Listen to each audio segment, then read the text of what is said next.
este caso vamos a contarles a los amigos televidentes que los temas que usted estará abordando son todos aquellos vinculados a género, violencia de género, diversidad, bueno. Exacto, bueno. Aquellos temas realmente muy resonantes, sí, que han tenido mucha repercusión, mucho tratamiento en los últimos tiempos, y que siguen siendo noticia, especialmente a partir de las disposiciones que ha tomado el Gobierno Nacional recientemente.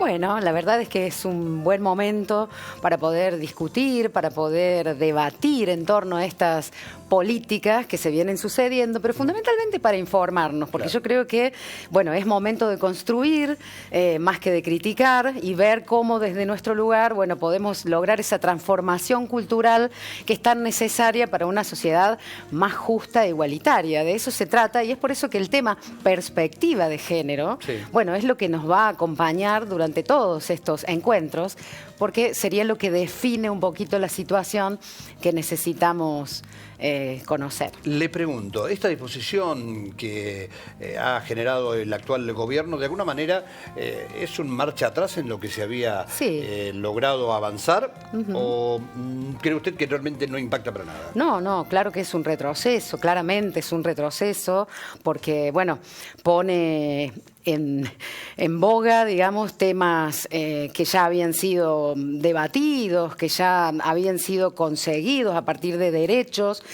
que creíamos consolidados y que hoy la verdad que están en peligro. Estamos hablando de que, bueno, habiendo desaparecido el Ministerio de las Mujeres, ello también trajo aparejado otra serie de circunstancias no menores, derogaciones, como el derecho a la paridad de género en empresas y organizaciones civiles, la desaparición o más que la desaparición, no se permite ahora la utilización del lenguaje inclusivo.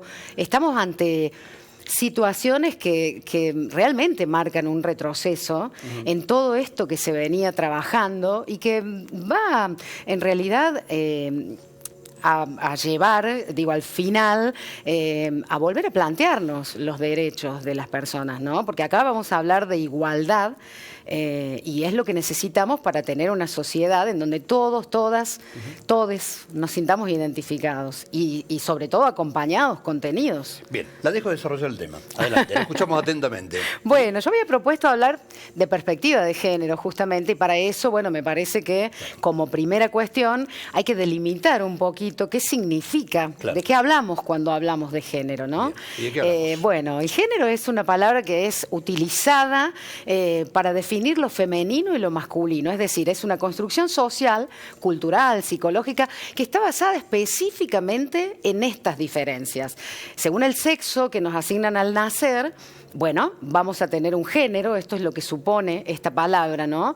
Y no permite que haya esos cambios, esas vivencias que luego se van a tener en cuenta para que una persona pueda identificarse. Es por eso que esto está mirado desde lo que la sociedad espera de los hombres y las mujeres.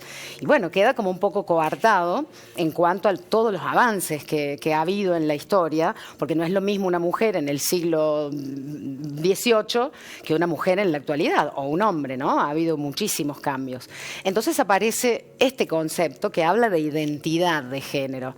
Y ahí sí aparece todo eso que sentimos los seres humanos, todas esas vivencias, estas experiencias de vida que convierten a cada uno en esa mujer, en ese hombre, en esa persona, porque esa es la definición, ya dejando fuera lo que tiene que ver con el sexo biológico, porque es la percepción que tenemos de cada uno. Por eso se habla de autopercepción.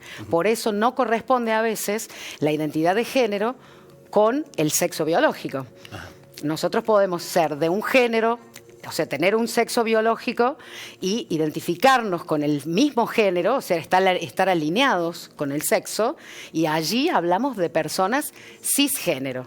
Estas personas que nacen con genitales masculinos y se sienten varones, esas personas son llamadas cisgénero, como también las mujeres que, bueno, tienen una coincidencia de su sexo biológico con su identidad de género. Bien. Si no se alinea esto con el sexo biológico, si esta identidad de género no se alinea con ese sexo biológico, allí estamos hablando de personas transgénero. Bien. ¿No? Y por otro lado, lo hemos visto ya en nuestros documentos nacionales de identidad, que ha aparecido lo que se llama género no binario. Y es allí donde se ubica, bueno, una población que no se siente identificada ni con el género masculino, ni con el género femenino, con ningún género, o sea, directamente se considera no binario.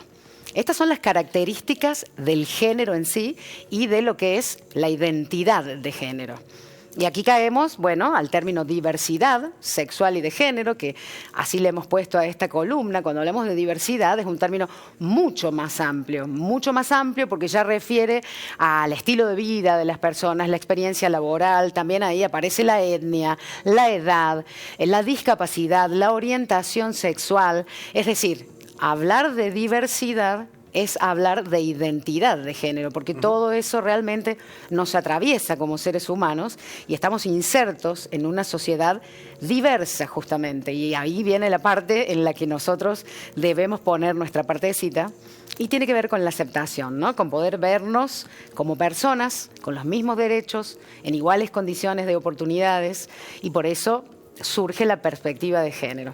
Bien, ¿hay una sociedad que tal vez se resiste a este tipo de cambios o a esta nueva mirada? Sí, claro, por eso tenemos leyes que respaldan justamente a estas personas que han decidido hacer ese cambio, que manifiestan realmente una autopercepción diferente a otras personas. Todos somos individuales, todos somos personas sintientes de diversas maneras y a partir de la Ley de Identidad de Género, que se sancionó el 9 de mayo del 2012, ya llevamos 12 años con esta ley, hay un derecho a que esta identidad de género sea tratada, sea visibilizada como tal. Y eso a las personas justamente, bueno, les da este derecho a cambiarse de nombre en su DNI, o sea, en el registro civil pueden hacer el cambio de foto, de nombre de pila, y deben ser tratados así como se autoperciben, e incluso en lo que tiene que ver con el acceso a la salud, que no es poco,